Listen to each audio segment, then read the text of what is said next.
আমি ইউসুফ ইবনে হুমায়ুন, রাজশাহী ক্যাডেট কলেজের প্রাক্তন শিক্ষার্থী। আমি ঢাকা বিশ্ববিদ্যালয়ে এবছর ইউনিট পরীক্ষায় 18তম হয়েছি। আমি সৃষ্টিকর্তার প্রতি কৃতজ্ঞতা জ্ঞাপন করছি এবং আমার বাবা মাকে ধন্যবাদ দিচ্ছি আমাকে এতদূর পর্যন্ত আসার জন্য, তারা যে সাপোর্ট দিয়েছে সেজন্য। এছাড়া আমি ইউসিসিতে পরীক্ষা দিতাম, আমি তাদের প্রতি কৃতজ্ঞতা প্রকাশ করছি। এছাড়া আমাকে অ্যাডমিশন টাইমে যেসব সিনিয়র আমাকে হেল্প করেছে এবং আমার বন্ধুবান্ধব, তাদের প্রতি আমি কৃতজ্ঞতা প্রকাশ করছি। আর আমি যেহেতু আমি নিজে একজন ক্যাডেট ছিলাম, সেহেতু আমি আমার ক্যাডেট কলেজের ছোটো ভাইদের জন্য কিছু কথা বলবো।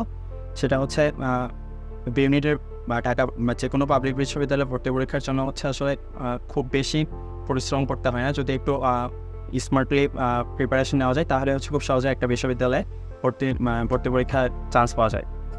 তো আমি এক্ষেত্রে বলবো যে হচ্ছে এইচএসসি পরীক্ষার আগে থেকেই একটু কোয়েশ্চেন ব্যাঙ্কগুলো দেখতে, নিয়মিত পেপার পত্রিকা পড়তে, দেশে বিদেশে কী হচ্ছে এসব বিষয়ে জ্ঞান রাখতে। তাহলে দেখা যাবে যে জিকের মতো বিষয়গুলো যখন ভর্তি পরীক্ষার জন্য প্রস্তুতি নেবে তখন অনেক হেল্পফুল হবে।